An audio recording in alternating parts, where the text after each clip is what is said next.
날마다 사는 것이 하나님의 은혜인 줄로 믿습니다.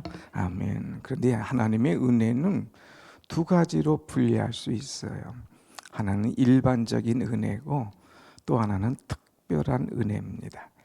하나님의 일반적인 은혜는 모든 사람에게 똑같이 골고루 주시는 것이 하나님의 일반적인 은혜예요.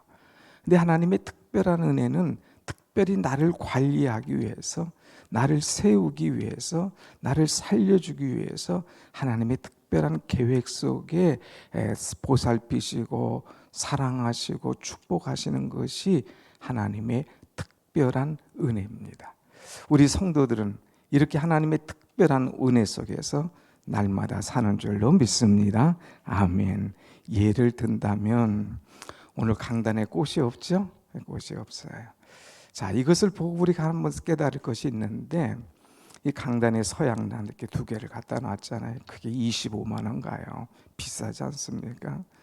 그런데 모든 교회들마다 여름에 강단에는 이 꽃 때문에 난리예요. 교회의 이 강단은 바람이 안 통하잖아요. 바람이. 그러니까 아무리 좋은 꽃을 갖다 놔도 이 더위에는 3주면 다 녹아내는 거예요. 그거 죽어가는 거예요. 그럼 이걸 살리는 비결이 뭐냐? 그 물어보니까 좀 귀찮더라도 매일 바람을 쐬줘야 된다 이거예요. 그래서 여러분 모르시지만 이 꽃을 우리 목사님이 매일 새벽 예배 끝나면 밖에 내놨다가 또 새벽 예배 때는 또 갖다 들여놨다가 이거 매일 왔다 갔다 하는 거예요. 그 수고 여러분 알아주셔야 됩니다. 이게 특별한 관리하는 거예요. 그래서 어제는 좀 시원해서 아재 밖에다 놓고 바람을 좀 푹 쐬도록 지금 하고 있는 거예요. 이 꽃은 바람과 물과 또 흙인데 여기서는 바람과 물을 잘 줘야지 너무 많이 줘버리면 또 녹아지고 너무 많이 주면 문제고 바람도 있어야 되는 거예요. 우리 신앙에도 성령의 바람이 불고 성령의 은혜가 담비가 있어야 우리 생명이 촉촉하게 살아나는 줄로 믿습니다. 아멘. 아무튼 이렇게 꽃 하나도 특별한 관리가 있어야 그것이 오래가고 모든 사람을 기쁘게 하는 거예요. 하나님께서 우리를 특별하게 관리해 주시는데 오늘 본문 말씀이 이 애굽에 온 하나님의 백성 이제 요셉의 아버지 형제들을 어떻게 관리하시나, 어떻게 특별히 이들을 지키시나 하는 것을 우리가 보면서 하나님과 나와의 관계를 우리는 놓쳐서는 안 될 이 말씀을 오늘 붙잡아 보고자 합니다. 먼저 1절부터 쭉 보면은 7절 말씀까지 보면 요셉이 자기 형제 중 5명을 바로에게 데리고 갔습니다. 그러면서 그들에게 이제 인사를 시키고 그리고 이제 바로 왕이 어떤 땅을 너희가 주었으면 좋겠느냐, 너희의 직업이 무엇이냐 이렇게 물으면 우리는 목축업이라, 우리는 양을 치는 사람이다, 우리 조상 때부터 우리 그거 했다, 그러니까 우리에게 고센 땅을 달라 이렇게 이야기를 시킵니다. 그래서 왕이 그들에게 묻죠. 너희의 생업이 무엇이냐? 그러니까 우리는 목자입니다. 우리는 조상 때부터 이렇게 해왔습니다. 너희가 어딜 살기를 원하느냐? 양치기 좋은 고센 땅을 주옵소서. 그렇게 대답을 해요. 그러니까 이제 6절에 보니까 요셉의 형제들에게 왕이 딱 명령합니다. 여러분 6절 한번 읽어봐요. 의미가 있어요. 6절 시작.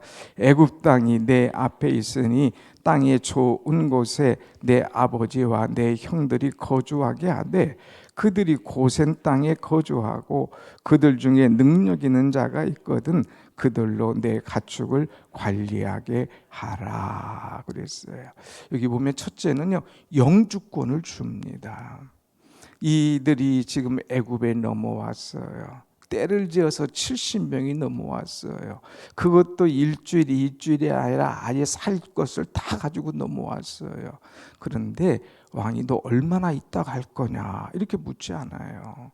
너희들이 원하는 땅이 뭐냐, 내 아버지와 내 형제들을 이 땅에서 거주하게 하라 하면서 고센 땅, 그들이 원하는 땅을 주면서 여기서 거주하라고 영주권을 주는 거예요. 여러분, 영주권 별거 아닌 것 같아요. 사람들이 미국 영주권 받으려고 얼마나 애를 씁니까? 이 아시아에서 우리 한국 영주권이 얼마나 센 줄 알아요?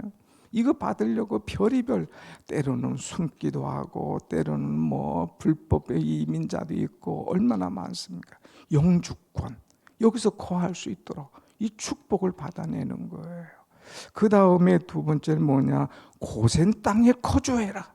너네들이 원하는 그 땅에서 거주하라. 그리고 세 번째는 너희들 목축을 잘한다는데 능력 있는 자가 있거든 내 가축도 좀 같이 관리해 줘라. 자기의 가축을 관리할 수 있도록 그 책임을 딱 주는 거예요. 그러니까 이 보통 은혜입니까? 공짜면 조금 부담스러운데 이 왕의 가축까지 관리하니까 조금 부담감이 덜어지잖아요. 그러니까 너희들 걱정하지 말고 이 땅에서 평안하게 영주해라. 그리고 원하는 고센 땅에 있어라.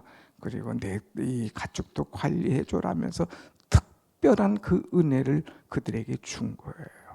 그런데 여러분, 이 특별한 은혜를 받으면 자칫 잘못하면 망가질 수 있어요. 사람이 갑자기 잘 되고 갑자기 세상 문화가 들어오면 흔들릴 수가 있거든요. 왜 고센 땅을 줬느냐? 고센 땅은 농사지기는 좋지만 도심이 아니었어요. 저쪽 한적한 시골입니다. 이 사람들은 농사짓는 사람이니까 조금 바로가 볼 때는 야, 이 도심에서 너네들 같이 섞여 살으면 조금 그런데 고개를 갸우뚱거리니까 미리 고센 땅 너희들과 섞여 살지 않겠다. 요셉은 왜 그 땅을 얘기했느냐면 이 형제들이 도심 속에 살다 보면 그 문화와 그 세상에 속된 것을 그들이 보면 눈이 뒤집히는 거예요. 사람이 바뀌어질 수가 있거든요. 그러니까 아예 그런 것 문화 속에 들어가지 않도록 구별되게, 우리는 하나님의 백성 아니냐, 시골에 가서라도 구별되게 은혜롭게 하나님 앞에 예배하며 살아가라 하면서 그래서 그들을 떼어놓은 거예요. 구별되게 살아라. 그래야 하나님의 특별한 구별된 은혜를 받는다 하는 것을 가르쳐주고 있어요. 사랑하는 여러분, 세상에 물들지 말고 구별되게 거룩하게 살아야 하나님의 특별한 은총을 날마다 계속 받게 되는 줄로 믿습니다. 아멘. 세상 문화가 내게 들어올 때에 그 속에 엎어지지 마라 이거예요. 그 속에 물들지 마라 이거예요. 항상 거룩한 존재가 되어야 될 것이다. 두 번째는요, 이 야곱에게 이제 왕이 특별한 이 질문을 하게 됩니다. 여러분 8절 말씀 한번 같이 봅니다. 8절 다 같이 시작. 바로가 내 나이가 얼마냐? 9절 시작. 야곱이 바로에게 아뢰되 내 나그네의 길의 세월이 130년이다. 내 나이가 얼마 못되니 우리 조상의 나그네 길의 연주에 미치지 못하나 험악한 세월을 보내었나이다 하고 그랬어요. 내 나이가 얼마냐 묻습니다. 왕이 물어요. 갑자기 왜 이렇게 물었을까? 그런데 아무튼 야곱이 제가 130세가 되었습니다. 그런데 내 인생 뒤돌아보니까 내가 참 험악한 세월을 보냈습니다. 야곱이 자신이 살아온 인생을 쭉 돌아보니까 형을 속이고 아버지를 속이고 외삼촌의 집에 갔다가도 또 속고 속이고 하면서 나오는 과정, 또 여러 가지 이 디나가 강간당했던 사건, 다시 베델에 올라왔던 사건, 이런 사건들 쭉 보니까 그 인생이 평탄하지 않았어요. 험악한 세월을 보냈다는 거죠. 그런데 정말 잘한 것은 12아들을 낳았잖아요. 그래서 12지파가 됐지 않습니까? 아무튼 자식도 12를 낳게 되는 과정, 부인도 정상적으로 둘, 비정상적으로 둘, 넷이 됐고, 그러면서 12를 얻게 되고, 이 험악한 세월을 보냈던 것을 쭉 이야기를 하죠. 오늘 여러분, 오늘 이 질문을 나에게 한다면 여러분은 어떻게 하겠습니까? 물론 오늘 성경은 내 나이가 얼마뇨 이렇게 묻지만 그 구 버전의 성경은 내 연세가 얼마뇨 이렇게 묻습니다. 옆에 분에게 물어보실래요? 내 연세가 얼마뇨? 조금 그렇죠. 우리 교회 새벽에 나오신 분 중에 연세가 80이 넘으신 분도 계셔요. 건강하잖아요. 우리 장로님 아주 건강해. 80인데도 기도하시는 거 보면 청년처럼 기도하는 거예요. 80인데도 청년처럼 기도하는 분이 있는데 청년도 80인 것처럼 그냥 이렇게 수그러지는 사람도 있어요. 인생은 나이가 문제가 아니에요. 정말 내가 80여도 영적인 건강이 어떠냐 하는 거예요. 그런데 종종 우리가 물을 때에 좀 비아냥거리면서 묻자면서 야, 너 지금 나이가 몇이냐? 너 지금 나이가 몇이야? 이건 뭐예요? 이제 좀 나이값 좀 해라.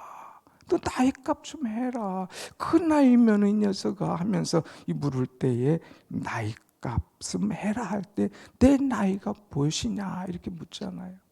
그런데 종종 목사는요, 이 성도들을 볼 때에 아유, 저 나이값 좀 해라. 네 나이가 몇이냐? 이렇게 물을 때가 있어요. 그것은 뭐냐? 육신의 나이가 아니에요. 영적인 나이예요. 영적인 나이. 나이는 60이 됐는데 70이 됐는데 80이 됐는데 아니 교회 생활은 집사요, 안수집사요, 권사가 됐는데 아니 하는 것 보면 애들이요, 애들. 성경을 보면 네 부류의 사람이 있잖아요. 갓난아기가 있어요. 그 다음에 어린아이가 있어요. 청년이 있어요. 그 다음에 아비 같은 자들이 있다고 그랬습니다. 갓난아기. 그래서 이제 뭐가 뭔지 몰라요. 이제 뭐 예수가 누군지 신앙이 뭔지 이제 막 들어오는 갓난아이 같은 사람. 그건 이해가 돼요. 여러분 초신자들, 갓난아이들은 우리가 잘 살펴줘야 돼요. 애들이 뭐 알겠어요, 갓난아이. 그냥 울기만 하죠. 그러니까 이 갓난아이들은 우리가 신앙적으로 잘 보살펴줘야 돼요. 근데 또 교회에 보면 어린아이가 있어요. 어린아이. 이 어린아이는 천방지축이야. 그래서 뭐가 뭔지 구별을 못해. 이 교회에 보면 어린아이 같이 나이는 들었고 신앙의 직분은 있는데 애들 같아. 천방지축이야. 천방지축. 그런가 하면 어떤 사람은 청년 같은 사람, 혈기도 있고 왕성해. 그런데 죄를 많이 져. 이 청년의 이 열기가 있지만 세상에 빠지지 않습니까? 열기도 있는데 그냥 이리 빠지고 저리 빠지고 흔들흔들하는 사람이 있어요. 그런데 아비 같은 사람이 있어요. 이 아버지는 자녀들을 잘 돌보아 주죠. 자녀들을 잘 이끌어주죠. 교회 속에 보면 넘어지는 사람이 있으면 세워줘요. 흔들리는 사람이 있으면 그를 이제 붙잡아줘요. 우는 사람이 있으면 눈물을 닦아줘요. 오늘 여러분은 어떤 존재입니까? 내 나이가 몇이냐 물을 때에 아직도 갓난아이의 모습이에요? 어린아이의 모습이에요? 청년의 모습이에요? 아비의 모습이에요? 갓난아이들을 잘 돌봐줄 수 있는 아비와 같은 성숙한 여러분의 신앙이 되시기를 축원합니다. 아멘. 좀 걱정되는 부분이 있어요. 걱정되는 부분. 겉으로는 멀쩡한데 애들. 우리는 그렇게 살면 안 되잖아요. 주님이 우리에게 야, 내 나이가 몇이냐? 야, 집사야, 야, 군사야, 야, 장로야, 야, 목사야. 너 나이가 몇이냐 하는 것. 너 영적 성숙도가 그거밖에 안 돼? 하는 소리예요. 오늘 우리는 내 영적 나이를 한번 생각하면서 주님 물으실 때 부끄럽지 않게 주님 참 부족합니다 하면서 주님 앞에 그래 내가 너 알아준다. 내가 아비의 역할을 잘하는구나. 인정받는 여러분과 제가 되기를 원합니다. 아멘. 좀 아멘이 작네요. 뭔가 좀 그러나요? 우리 나의 영적인 수준을 좀 체크를 해봐야 돼요. 자, 세 번째는요. 하나님의 특별한 은혜가 있는데 그게 뭐냐? 13절부터 쭉 보면은 이제 그 땅에 7년 기근이 온다고 그랬잖아요. 2년밖에 안 됐어요. 형제들이 다 왔어요. 아직 5년이 더 흉년이 갈 때에 이제 요셉이 특별한 일을 합니다. 사람들에게 그냥 이 쌀 먹을 것을 나눠주지 않았어요. 기근이 심하니까 사람들이 막 이제 먹을 것, 입을 것 이런 것 때문에 문제잖아요. 그러니까 14절부터 보면 요셉이 곡식을 팔았다 그랬어요. 공짜로 주지 않고 팔았어요. 그래서 처음에는 돈을 받고 팔았어요. 아직 그 돈 이거 있어야 뭐하냐, 먹고 살아야지. 사람들이 돈을 다 갖다 써버렸어요. 이제 곡식을 사느라고. 근데 돈도 한계가 있지. 돈 다 떨어졌어요. 그러니까 이제는 우리가 돈 없는데 어떡합니까? 너희들에게 가축 있잖아. 가축 가져와. 그래가지고 이번엔 가축을 갖다가 다 내어주면서 곡식과 바꿔 먹습니다. 그러니까 이제 아끼지 않겠어요. 야, 이거 가축 이거 다 없어. 병아리 이거 아래도 나 있는데 이것도 다 없어지네. 그러면서 다 이제 팔게 돼요. 아이고, 이제 우리는 돈도 떨어졌고 이제 우리 가축도 떨어지니까 어떡합니까? 그래, 세 번째, 토지 가져와. 너희들 그 땅 문서 있어봐야 뭐하겠어. 살아야지. 그래서 토지 문서를 가져와요. 그래가지고 토지 문서 가져오고 이 돈 받고 한 것들을 다 누구에게 주냐? 요셉이 깨끗한 사람이거든요. 바로 왕에게 다 갖다 줍니다. 그래서 20절 보면 그러므로 요셉이 애굽의 모든 토지를 다 사서 바로에게 바치니, 바로가 듣지 않겠어. 돈 받고 팔고 뭐 토지 받고 팔고 그러는데 이거 어디로 갔나 눈을 켜고 불을 켜고 보지 않겠어요. 그러니까 요셉이 깨끗한 사람이거든.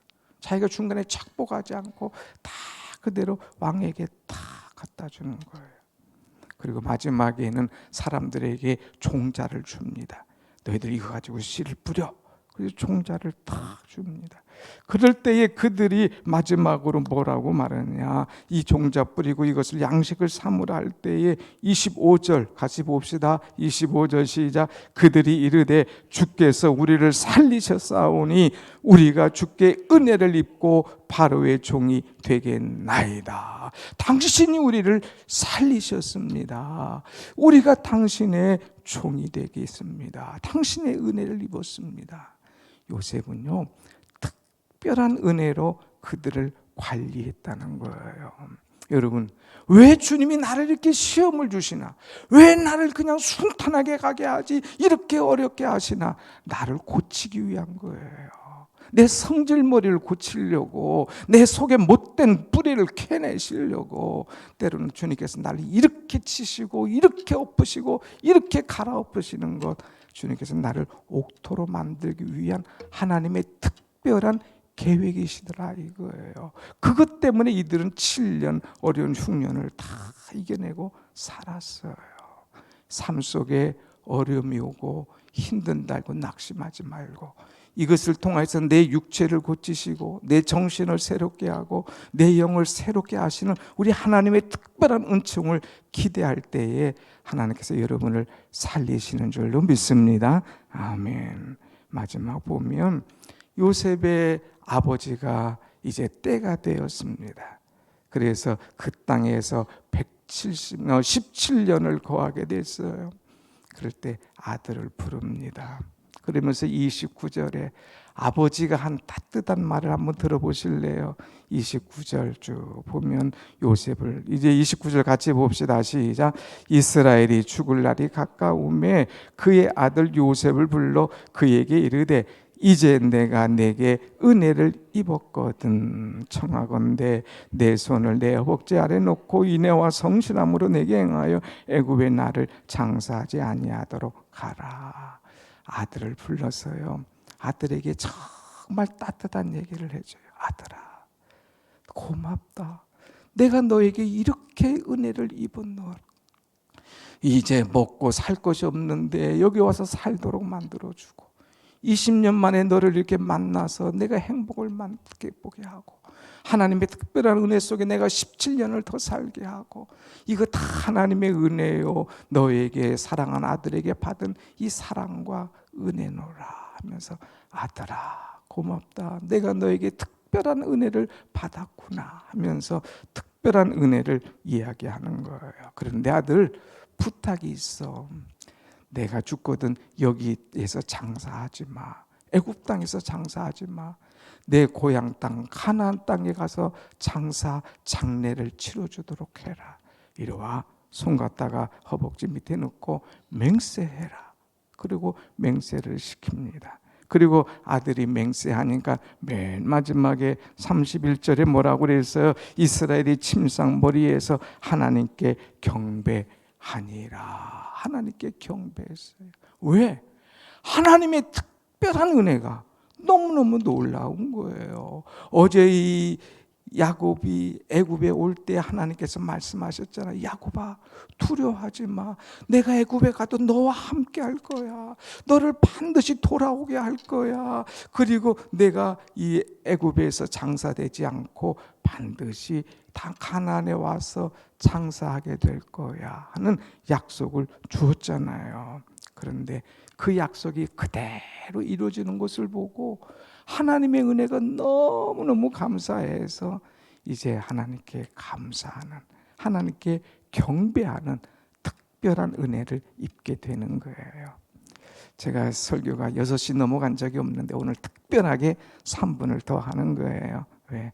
하나님의 특별한 은혜가 어떤 것인가. 여러분, 오늘 4가지의 특별한 은혜를 말씀드렸어요. 오늘 날마다 하나님의 특별한 은혜를 사모하고 특별한 은혜를 받으며 나는 특별한 은혜를 깨닫고 있다고 고백하면서 하나님께 경배하는 은혜의 사람이 되기를 간절히 축원합니다. 아멘. 기도하겠습니다.